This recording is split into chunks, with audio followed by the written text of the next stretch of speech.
What's up, everybody, and welcome to my channel.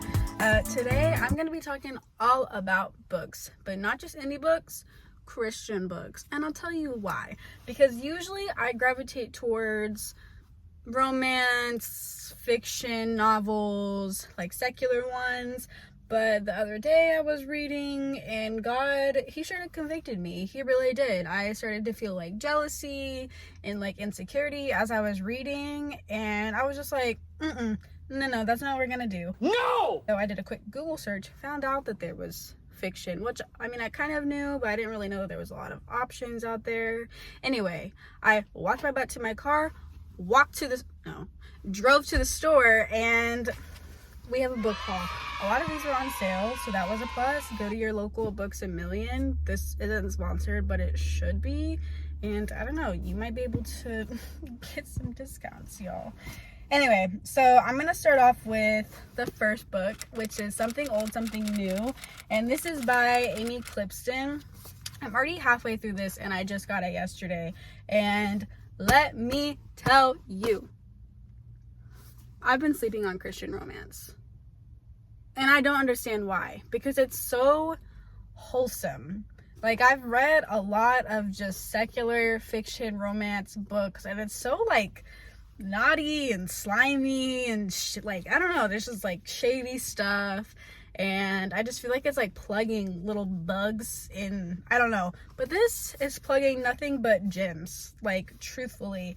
Even though it's not like throwing God technically like in your face while you're reading it, at least so far, it's still very like lighthearted and warm. And I don't know, I got this because I was reading the back, and the main character, Christine Sawyer, she owns an antique mall, and that resonated with me because I have a little vintage booth that I rent out in an antique mall. And so I was like, boom, connection. Like, I love when I connect to some part of the story. But anyway, she pretty much owns this store. She keeps running into this guy that was her twin's ex-love interest, and there's kind of some like, I don't really know, I'm not gonna give any spoilers, but it's really, really cute. 10 out of 10 would recommend. Even though I'm only halfway through, I know I'm gonna love this book. So that. Second, we have What We Found in Hallelujah by Vanessa Miller. And this book, it grabbed my butt whenever I saw this cover. I was like, yes, absolutely. I saw people of color, I'm not gonna lie, and I was like, I'm gonna assume that it's a person of color who wrote this book. And so I went to Instagram, Vanessa Miller, saw that she was a female Black woman, and I was like, throw it in the bag. I'm supporting. I'm really excited for this. It's also on a beach. I live in Florida, so love the beach, even though I'm technically a mountain girl. But this kind of talks about how there's like a hurricane. Yes, there's a hurricane, and it's like her and her sister, and I believe her mother. Her sister and her mother, don't quote me. But they're going through this storm. They're not wanting to go back. They're having to confront their problems, and I don't know, they're having to find strength like through God to endure this storm. So I think it's going to be really empowering, and I'm really excited for this. So third up on the list, we have The Last Way Home by Liz Johnson. This also got me by the cover because I was like, it's kind of like lakey beach downside vibes. But then I turned to the back and I saw hockey skates. And well, I currently work for a small theater, and we're putting on a production that has to do with hockey. And so naturally, like I said, I like to find things that, you know, usually resonate. And I had to throw this one in the bag. Just throw it in the bag because it has to do with hockey. But I think that this one will really show light and talk about forgiveness. It sounds like this is very like forgiveness based, and people having to kind of like, I don't know, just forgive. So I'm really excited about this. And yeah. Next up, these were like, they were like pretty much $3 each.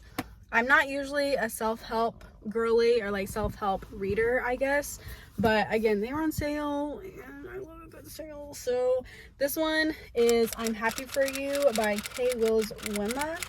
It's about finding contentment in a culture of comparison. So I don't know, I just feel like me, you know, being on social media. Oh, this is the part that got me actually. It says, tired of performing, feeling weighed down by the pressure to be Pinteresting. Does your friend's wardrobe, body, marriage, paycheck, vacation plans, or photo shoot worthy home decor leave you wishing your life looked more like that? And like I said earlier, I've kind of been dealing with like jealousy and comparison, which is something that I've usually been dealing with. So I'm really like praying about that. But I just felt like to have a different perspective in, you know, a different form would be nice. So excited for this. And then last we have You Gotta Keep Dancing. In the midst of life's hurts, you can choose joy. And well, I'm gonna be straight up, I'm a dancer, and whenever I see dance, like the word dance on any book, I'm like, grab it.